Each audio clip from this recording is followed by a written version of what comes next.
সকালবেলা দুধটা জাল দিতে গিয়ে দেখি দুধটা ছানা কেটে গেছে। এবার কি করব, হঠাৎ একটা বুদ্ধি এসে গেল, ছানার কেক বানাবো। যেমন ভাবা তেমনি কাজ।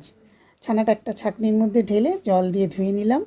কিছুক্ষণ পর জল ঝরে গেলে একটা বাটিতে ছানাটা ঢেলে মোলায়েম করে মেখে নিলাম। এবার দিলাম 3 চামচ সুজি, 3 চামচ ময়দা, অল্প অল্প দুধ দিয়ে খানিকক্ষণ মেখে নিলাম।